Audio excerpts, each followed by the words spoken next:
बदले की प्यास रात काली, घनी और भयावह थी।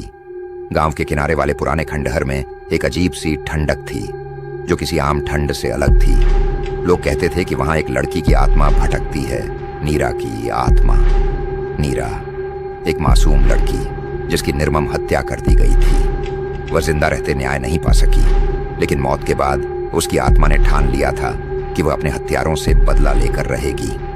गांव के 4 लोग, विक्रम, सूरज, रमेश और जय, उस रात जंगल से होकर गुजर रहे थे जब अचानक ठंडी हवा का एक तेज झोंका आया और उनके सामने एक परछाई उभरी। एक लड़की की धुंधली आकृति जिसकी आंखों में गहरा दर्द और भयानक क्रोध था। तुमने मुझे मारा था, वह धीमी लेकिन कठोर आवाज में बोली। चारों के शरीर में सिरहन दौड़ गई। ये वही आवाज थी जिसे उन्होंने हमेशा के लिए मिटा देने की कोशिश की थी, लेकिन वह लौटी थी बदला लेने के लिए। एक एक करके उन पर अनहोनी घटनाएं घटने लगीं। विक्रम की गाड़ी का ब्रेक अचानक फेल हो गया और वह खाई में गिर गया। सूरज को उसके घर में किसी अनदेखी शक्ति ने घेर लिया और वह दीवार से टकराकर दम तोड़ दिया। रमेश और जय ने भागने की कोशिश की, लेकिन जिस जंगल में वे छिपे थे वहां नीरा की हंसी गूंज उठी, एक खौफनाक हंसी जिसने उनके होश उड़ा दिए।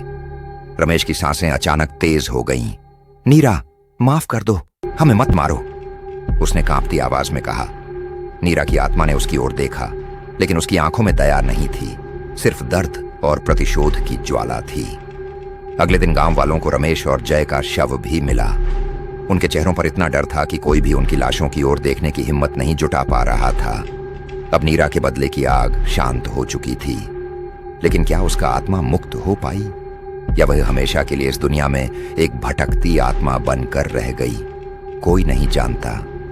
लेकिन खंडहर के पास से गुजरते वक्त आज भी लोग उस ठंडी हवा को महसूस करते हैं जो नीरा की उपस्थिति का संकेत देती है। कैसी लगी